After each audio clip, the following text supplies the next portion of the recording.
salutations pour Canada de la part de la Pologne. J'ai vu le film Mille puits et la question que je me pose, pourquoi les pays comme Canada, comme USA, comme Pologne démocratique, patriotique, qui aime son pays, détruit son pays? Pourquoi aussi mon pays, il a laissé entrer des hordes, ils ont vendu centaines de concessions pour la prix record, pour la prix symbolique, avec aussi toutes les facilitations et libération d'infos possibles. Pourquoi ça se passe partout? Il y a 2 ans qu'on a annoncé pandémie des grippes. Pandémie qui n'existait pas. Pour moi, existe une autre pandémie qui est la source de tous ces mal. C'est la corruption qui a pris les dimensions qui dépassent tout. Et quel est le problème de cette corruption? Pourquoi l'homme, qui était toujours un petit peu corrompu, mais il y avait toujours quelque chose qui l'avait retenu dans l'histoire de passer à tel degré de démoralisation?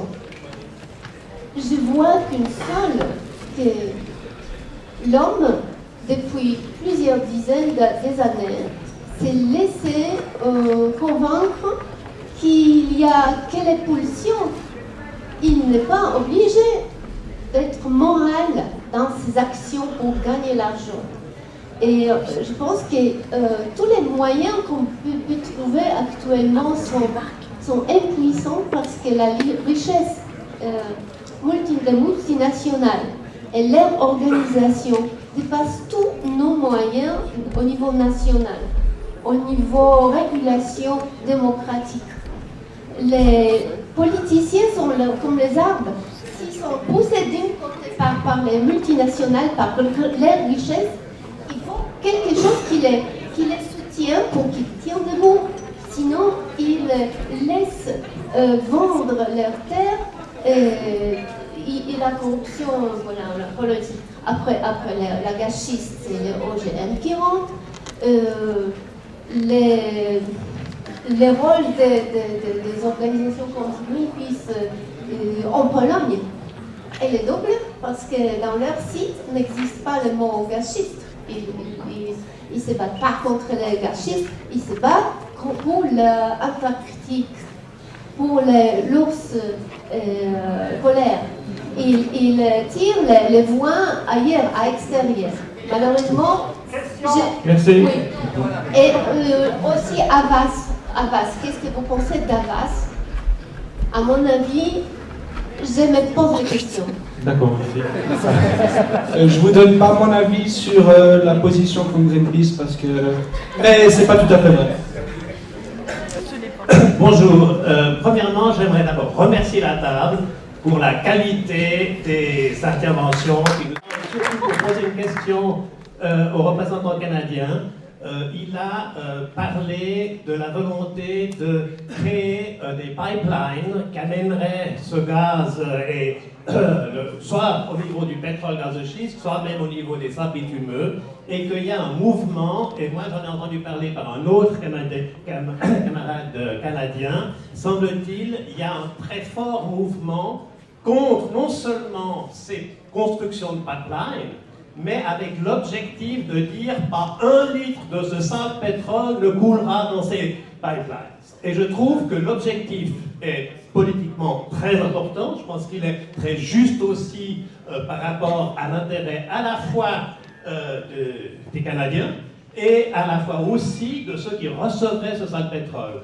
Et la question que j'ai envie de poser, c'est, vu ce caractère important et l'enjeu fort, parce que lorsqu'on décide, il n'y a pas 1 litre qui va passer là et qu'on perd, on ne se renforce pas. Mais moi j'ai l'impression que c'est dans l'intérêt à la fois des Canadiens et à la fois de ceux qui recevraient de ce pétrole que pas un litre ne coule là-dedans. Et la question que j'ai envie de poser, c'est effectivement, je pense que quelque chose d'international sur ce sujet devrait être mis sur pied pour renforcer une possibilité de victoire. Donc c'est ça un peu ma question. Je ne sais pas s'il faut que je la traduise ou que je la résume en anglais, ou si le camarade canadien a compris ce que j'ai dit. Ok, alors, merci. Merci. Okay, I'll address the issue of the pipelines and oil and gas, and the position of indigenous people on this is pretty clear. They don't want any, oil or gas to leave our territory, dirty oil or gas, and that's going to lead to a real fight. There's going to be people that are going to wind up being arrested and thrown in jail for this if the government wants to proceed. We do have, like I said, legitimate rights, and people are going to stand on those rights. They're already organizing. There's camps set up, there are training camps on how to peacefully, non-violently, but stop the pipelines from going through our territory. And what Canada does is they criminalize you, they arrest you under a form of injunction, where you can't really argue about your rights. It's really whether or not you had a legitimate reason to be at that location to stop the pipeline. And normally what we do have to do is come to Geneva. Sometimes we may try an early warning, urgent action submission to the United Nations Committee on Elimination of Racial Discrimination, because one of the problems that Canada has there is that it's discriminating against our proprietary interests that we have recognized in court, and the proprietary interest of the oil company. And those would be arguments that we would have. So there's going to be a real struggle. There's no question in my mind about that. Whether the pipeline goes east, west, or south, doesn't make any difference. Thank you. En fait, je vais ajouter quelque chose par rapport à tout à l'heure, Adam a parlé de la corruption, vous avez parlé de la démocratie. Bon, moi je la cherche, la démocratie, je ne la trouve pas. C'est comme je disais, c'est une question pour nous tous ici. Qu'est-ce que nous devons faire pour ne pas laisser ces gens-là collaborer, être les alliés des criminels économiques? Voilà. Qu'est-ce que nous devons faire? Nous devons tous nous interroger. Malheureusement, quand il y a élection en Afrique, en Amérique latine, il y a beaucoup d'observateurs qui viennent de l'Europe et des États-Unis. Bon, je pense qu'il faudrait aussi qu'il y ait beaucoup d'observateurs africains alors qui viennent ici pour voir si réellement ces élections sont correctes ici. Donc c'est un peu ça. Mais je voulais ajouter un élément. On a eu une entreprise canadienne, Envy Mining, canadienne et pardon, c'est pas Envy Mining, une entreprise canadienne, le nom va venir. Cette entreprise-là, parce que le gouvernement congolais avait voulu, un gouvernement congolais où il y a beaucoup de corrompus, bien sûr, nous les reconnaissons, mais le gouvernement congolais voulait quand même revoir ce contrat-là de cette entreprise. Et curieusement, au niveau du Canada, au niveau de la Banque mondiale et du Fonds monétaire international, on a dit au gouvernement congolais, vous ne pouvez pas revoir le contrat-là, cet accord-là. Et que faisait cette entreprise? Si vous voyez au Katanga la carte, là au fond vers la Zambie en bas, la région du Katanga, cette entreprise avait mis un système d'entonnoir pour prendre le minerai au Congo et le déverser en Zambie. Donc, par l'entonnoir, on recueille le minerai au Congo, exploité au Congo, et on déverse ce minerai en Zambie. Donc, ce minerai était exempté de pratiquement taxes et consorts. Mais quand le gouvernement congolais a voulu revoir le contrat, le gouvernement canadien a dit non. La Banque mondiale a dit non. Et il y a une autre entreprise qui est au Congo actuellement, Tenke Fungurume Mining. Tenke Fungurume Mining, c'est une entreprise où il y a des multinationales américaines. Le gouvernement congolais devait revoir cet accord-là. Parce que le Parlement avait quand même dit, mais écoute, toutes ces entreprises ne rapportent rien.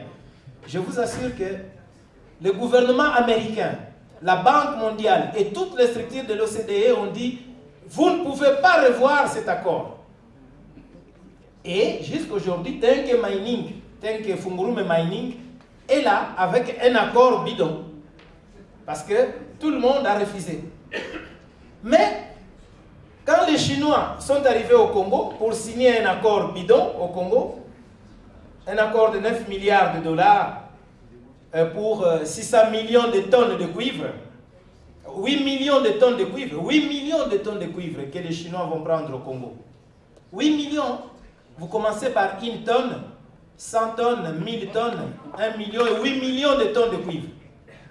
Alors là, on a vu le directeur du Fonds monétaire international, notre frère socialiste là qui a eu des problèmes avec la femme. Il est descendu au Congo pour dire non, non, non, non, non, ces contrats-là avec les Chinois, ça nous n'acceptons pas. Et réellement, le contrat est passé de 9 milliards de dollars à 6 milliards de dollars. Donc le gouvernement congolais était obligé de réduire le montant de ces contrats. Parce que c'était les Chinois. Non, les Chinois, ils sont des voleurs. Mais le contrat avec Tenke Fungurume Mining, le contrat américain, il est là. Donc voilà un peu ce qui se passe dans le monde. Malheureusement, la justice. Donc ce que nous voulons dire aujourd'hui, les capitalistes, ils sont capitalistes qu'ils soient en Chine, ou aux États-Unis, ou en Suisse, ils sont des capitalistes. Il faudrait qu'on soit juste. Et l'Europe, qui colonisait, l'Europe, surtout la Suisse, qui acceptait tout le minerai, en fait, tous les fonds volés en Suisse, ici, enfin le gouvernement suisse, pas les Suisses comme Suisse. Mais, curieusement, quand il s'agit de la Chine, on va à l'OCDE, on dit attention avec les Chinois. Donc, je pense que c'est là aussi le problème. La justice, qu'est-ce qui devient? Les fonds de Mobutu ici, toute une villa a été vendue pour payer la moitié des photos de Mobutu. On paye les photos. Et après, on dit au gouvernement congolais, non, non, non, non. Il y a prescription. Vous aviez présenté pour récupérer l'argent de Mobutu, vous aviez présenté votre action en justice en retard, prescription. Et pourtant, on savait que le peuple congolais avait besoin de cet argent-là. Et c'est le gouvernement suisse. Madame, comment elle s'appelle Camille, celle qui dirigeait la présidente. Elle est venue et elle dit, il faut vite faire. Elle est venue au Congo, il faut vite faire pour récupérer l'argent de Mobutu. Et après, on nous dit, non, vous aviez fait votre demande bien en retard, donc cet argent-là, c'est parti. Donc voilà la justice. Et ça fait très mal quand on dit, on va dans un pays démocratique. Où est la démocratie? Où est la justice? Mais quand il n'y a pas de justice au Congo, c'est tout le monde qui dit, il n'y a pas de justice dans ce pays. Et quand il n'y a pas de justice en Suisse et aux États-Unis, on dit, oh ben c'est relatif. Voilà. Donc, Por último, quiero decir lo siguiente. Creo que cada uno de nosotros, de los que estamos aquí, tenemos una inconformidad. Una inconformidad. Y esa inconformidad nos ha aglutinado hoy para reflexionar sobre los diferentes problemas que agobian a las diferentes comunidades y pueblos con respecto a las empresas multinacionales, tanto suiza como estadounidense, como canadiense, que son las que están dando palo a nivel internacional. Lo segundo, quiero decirles que hoy estoy aquí con el propósito de hacer una incidencia política y que ustedes nos ayuden a hacer incidencia ante el gobierno nacional colombiano para que nos respeten los derechos constitucionales que nosotros tenemos y también respete las leyes internacionales como el convenio 169 de la OIT, que exige que todo cuanto se vaya a hacer dentro de un territorio de comunidades negras e indígenas debe ser consultado. Muchas gracias.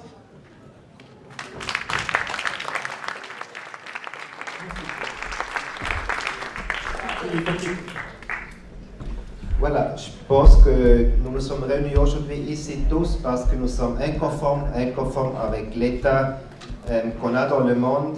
On a vu qu'on a des problèmes dans toutes les communautés, dans tous les peuples. Il y a des petites différences, mais en général, il y a les mêmes problèmes. Et donc c'est pour ça que nous sommes ici aujourd'hui. Je suis aussi venu ici pour faire du lobby politique, pour voir que vous, tous, nous pouvons nous aider à faire de la pression sur le gouvernement colombien, qu'il respecte la Constitution, qu'il y ait du respect pour la Convention 169 de l'OIT, qui exige que si on fait des projets dans nos terres, nous devons être consultés préalablement et donner notre consentement avant qu'on puisse faire des projets. C'est aussi pour ça que je suis ici et je fais un appel à vous de nous appuyer ensemble.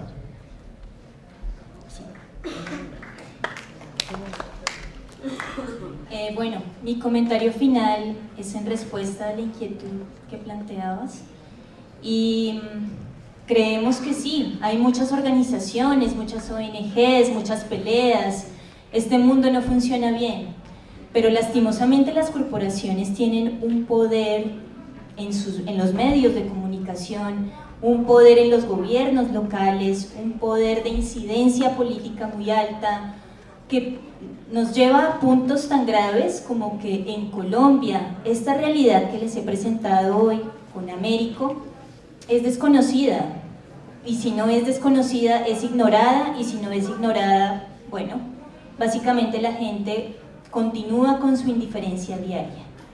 Entonces hay mucho por hacer, y a cualquier iniciativa que nos vinculemos, que intente establecer mecanismos más equitativos para que podamos vivir, es una buena iniciativa. En nuestro caso les decimos, Colombia ha enfrentado un conflicto armado por más de 65 años. Hoy estamos en un escenario de paz, pero ese escenario de paz no necesariamente va a significar que ese panorama de explotación mejore. Realmente el escenario de paz es propicio para que ese escenario de explotación se dé. Tenemos 4 millones de desplazados forzados, un montón de exiliados, aquí hay muchos de ellos, 30.000 desaparecidos. Pero nuestro problema más grave no solamente son las consecuencias de ese conflicto, es que en nuestra sociedad y en el mundo en general no se toma conciencia de qué manera se vive, no se toma conciencia de los impactos que significa tener sociedades privilegiadas en las que viven ustedes. Ciudades tan lindas, ¿no? Bueno, vayan a Chocó, vayan a Colombia, los invitamos. Estas desigualdades no pueden continuar, porque la vida cómoda es muy rica, ¿sí? Y todos queremos eso. No es un cuestionamiento a su modo de vida, es simplemente que no es equitativo que continuemos en esas circunstancias. Entonces, bueno, como ya les dije, es una cuestión de todos, y en Colombia estamos, nosotros aquí, parados delante de ustedes, estamos asumiendo un gran riesgo. Quiero que también lo sepan. No es fácil estar aquí y enfrentar a las empresas. Entonces, bueno, es una tarea de todos, y mientras estemos más rodeados, mejor. Gracias.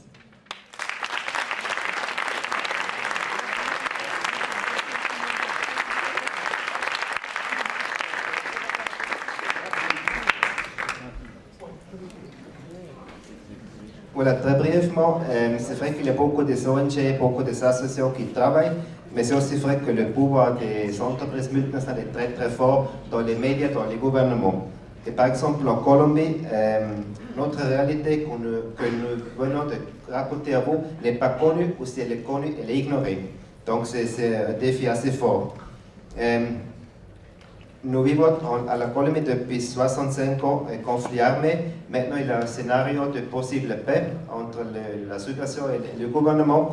Mais même s'il y aura un accord de paix, ça ne veut pas dire nécessairement que l'état d'exploitation qu'il y a en Colombie va finir. C'est un conflit qu'on a eu 4 millions de déplacés et 30 000 personnes disparues. Et donc c'est un problème que notre société n'a pas de conscience.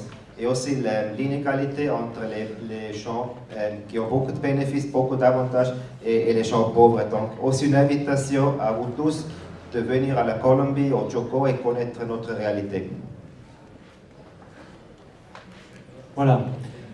Nous arrivons bientôt au bout, mais il y a des questions hyper... Alors il faudrait que ce soit très court. Alors il y a la dame là derrière depuis le début. Voilà, merci beaucoup la dame derrière. Alors, moi je suis donc congolaise d'origine, de la deuxième génération qui vit en Suisse, donc je suis suissesse et je travaille au Congo actuellement. Qu'est-ce qu'on peut dire au niveau de la question de monsieur qui était là devant, beaucoup d'ONG, beaucoup de la corruption, etc. Moi, ce que j'ai remarqué, c'est que le système est tout simplement maintenu.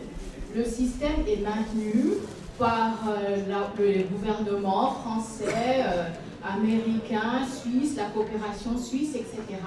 Si la coopération suisse donnait l'argent aux personnes ou aux ONG qui vraiment font quelque chose ou un impact dans la région, les choses changeraient. Mais on donne de l'argent qui passe par le gouvernement, qui fait ce que le gouvernement veut, et puis qui ne va pas du tout aux collectivités locales. Donc c'est ça, le système est tout simplement maintenu, donc on maintient ces personnes-là pour que le commerce puisse se faire. Voilà, donc c'est ça la corruption. Et donc moi, en tant que Suissesse, à un moment donné, je me dirais, bah, ce sont mes impôts qui financent la coopération suisse. Donc à un moment donné, je vais arrêter de payer mes impôts qui maintiennent un système dans les pays pauvres et les pays du Sud. C'est ça. C'est notre action sociale, à un moment donné, c'est pour dire que notre action sociale a un impact sur les politiques qui se font dans les pays du Sud. C'est que les systèmes sont maintenus. Et c'est pour ça que ces commerces et les guerres peuvent se maintenir. C'est par ces biais-là, tout simplement. Autrement, la question que je voulais poser à M. Nsouzi, c'est que moi, ce que je constate au Congo, il y a une certaine passivité des gens. C'est-à-dire que quand je reviens ici, que je parle à mes amis suisses, à ma famille, etc., et les gens me disent, mais comment ça se fait que les gens ne se révoltent pas au Congo? Comment ça se fait qu'ils ne se révoltent pas comme il y a eu la révolution en Afrique du Nord? Et moi, je constate cette passivité. Je travaille dans le domaine de l'éducation et je vois aussi la passivité chez les étudiants. Donc, pas d'entrain pour pouvoir changer les choses. C'est vrai qu'ils ont vécu beaucoup la dictature, les guerres successives, etc. Mais j'aimerais quand même savoir l'origine de cette passivité qui fait que les gens, quand même, ne réagissent pas beaucoup. Merci. Je vais devoir donner la parole à Victor Nsouzi et on va devoir clore. Mais vous avez des chances de rattrapage parce que ces personnes vont encore participer à d'autres forums et conférences. Stéphane va l'annoncer tout à l'heure. Pour vous répondre. Oui, je serai encore là après. Voilà. Donc voilà, par rapport à la passivité, bon, je pense que vous allez au Congo, je crois que vous voyez qu'il y a des gens qui résistent. On ne se laisse pas faire. On ne se laisse pas faire. Moi-même, moi tel que vous me voyez, j'ai dit je suis sous mandat d'arrêt, mais j'ai dit non. Et quand on devait m'envoyer en prison, c'est les policiers, excusez-moi, je vais ajouter les qualificatifs, simples policiers, qui dit au magistrat, il dit, mais chef, vous avec vos diplômes, vous n'avez pas peur de problème. Comment vous allez envoyer ce monsieur en prison? C'est les policiers. Parce que quand vous parlez de résistance, un policier, comment peut-il résister à un magistrat? Et parce que le policier, il sait qu'il y a quand même cette constitution du Congo et partout ailleurs, où on demande la désobéissance civile. Au Congo, c'est l'article 28 de la Constitution. Et le policier a dit au magistrat, chef, si nous envoyons ces messieurs en prison, nous, donc, et le policier, on va les arrêter, et lui, le magistrat, il va brandir son diplôme. Et je ne suis pas encore allé en prison jusqu'à présent. Le mandat d'arrêt est entre les mains du magistrat. Donc c'est un exemple que je vous donne. Mais il faut aussi se mettre en tête une chose. Le média, on en a parlé ici. Vous savez, au Congo, c'est le pays où il y a des radios et des télévisions. Mais à qui appartiennent ces radios et télévisions? Ce sont des hommes politiques qui achètent les radios, qui achètent les télévisions et qui diffusent un message. Le message, c'est que le Congo va bien maintenant. Vous voyez, le Congo, il est devenu pays pauvre, très endetté. Mais c'est bien, non? Parce qu'on va annuler notre dette, nous sommes devenus pays pauvres, très endettés. Mais comment, quand on vous appelle pays pauvre, très endetté, vous devez vous réjouir? Mais ces médias laissent passer ce message. C'est vrai, nous allons pour dire, nous n'accepterons jamais d'être pays pauvre, très endetté. Ça, c'est honteux, c'est terrible. Mais combien sommes-nous, ceux qui peuvent passer ce message? Et dans quelle chaîne de télévision? Parce que si vous passez aujourd'hui ce message dans une chaîne, demain cette chaîne est fermée. Sinon, quand vous repassez, tous ceux qui peuvent repasser pour passer ce message-là, on ne leur donne plus accès. Donc nous devons voir cette situation de médias qui sont entretenus comme en Italie par ce monsieur-là qui entretenait beaucoup de chaînes de télévision. Vous le connaissez en Italie, il était un grand homme politique. Donc, fournissons un effort pour que nos médias connaissent des médias alternatifs qui donnent de vraies informations. Il y a aussi au Congo le problème des églises, qui ont beaucoup de radios, beaucoup de télévisions, et c'est des églises. Alors des églises qui ont des soutiens, il paraît, ici en Europe et aux États-Unis. Ces églises vous disent toujours, pour la femme, on dit non, non, non, non, non. Égalité homme-femme, mais attention, parce que la femme vient de cette côte-là de l'homme. Donc il faut faire attention. Ça ne marche pas la politique, on dit non, non, non, non, ce n'est pas grave. Ici c'est la terre, mais au ciel là-bas nous serons tous égaux. Donc ces églises jouent un rôle, je vous assure, un rôle néfaste et destructeur.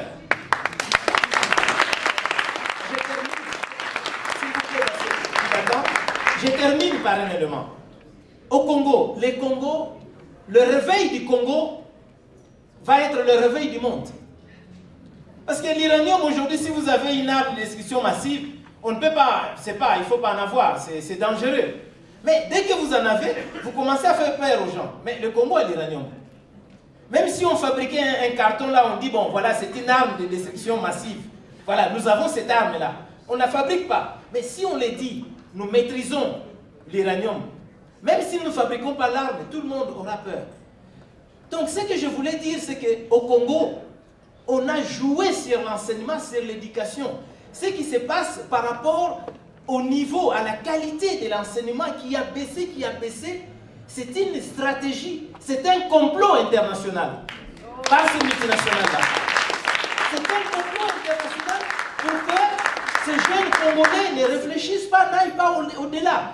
Et aujourd'hui, il y a des usines de boissons qui fonctionnent très bien. Braliment, vous connaissez, vous êtes au Congo et Brasserie, tout ça, qui ont des patrons, je crois en Hollande, je ne sais où. Ces usines-là produisent le boisson. Et vous avez aujourd'hui l'alcool fort qui circule au Congo. Tout ça, on fait ça pour que les Congolais deviennent des détraqués. Donc, c'est des choses. Et nous sommes en train de nous battre contre tout cela. Et c'est comme ça que le potentiel, bien que le potentiel est Télé 7, où je fais des émissions, le patron est du côté de la majorité, mais cela ne veut pas dire que le message ne passe pas.